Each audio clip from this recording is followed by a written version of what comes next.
sprādzienu bīstamību. Pagaid, ja mēs tā sākam runāt vēl, tad ir hidrotehniskie darbi, ūdens darbi, zem ūdens arī kaut kas atšķirās tur vai kāds, kas jūras, tur jāskatās. upes, Protams, ūdeņi? tur uzreiz skatās, kādas sadalītājs un kādas pumpas izmanto.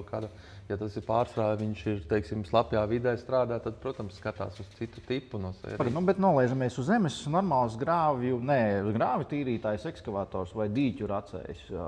Tur arī tā kā jāpievērš uzmanība, vai tur pietiek jau ar standartiņu Latvijā? Pa lielam pietiek ar standarta risinājumu, kā mēs esam vienīgais atdūrušies pie viena Latvijā liela klienta, kurš diezgan intensīvi viņam sanāk ar ekskavātoru pa ūdeņu ņemties. Tad ir sanācis tā, ka mēs esam to pašu rūpnīcā likto sistēmu pārtaisījuši, lai uz priekšu daļu, kur viņš vairāk pa ūdeni rokās, ir lielāks mērs padevi.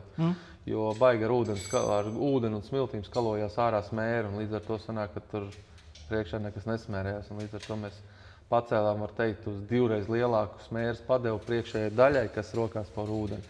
Tur ir, protams, nākošais jautājums, kas par vietu, kas par vidi.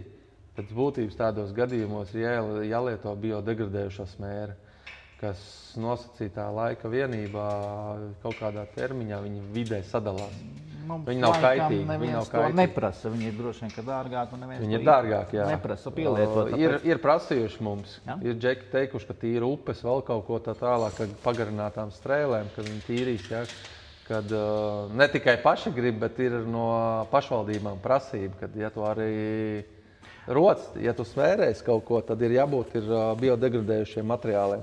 Bet mums Latvijā ir zivju dīķi, kur ir pārtikas zivis. Droši vien, ka zivju dīķi īpaši... Tur ir jāskatās, tur atkal nākošā lieta, tur varbūt ir pārtikas ziedi jālieto.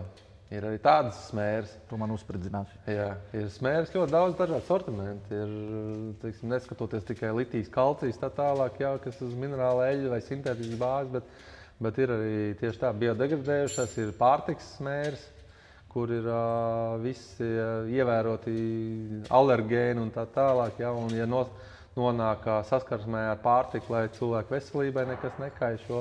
Šito smēri jau atsūd nedaudz pagaršos, nekas jau nenotiks. Bet, Kā mēs nonācām no traktoriem līdz pārtikas veterināriem dienestam?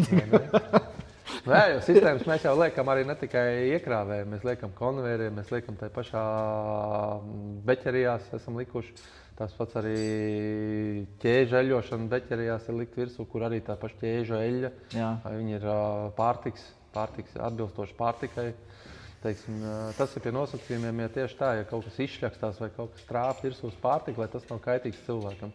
Tāpēc, protams, tās eļļas smēras viņas maksā dārgi, bet tas ir drošības jautājums no sevis. Es tā kā negribētu bulciņu ar solidolu. It kā glazūra ir glazūra, bet lai tā glazūra nav kaitīga.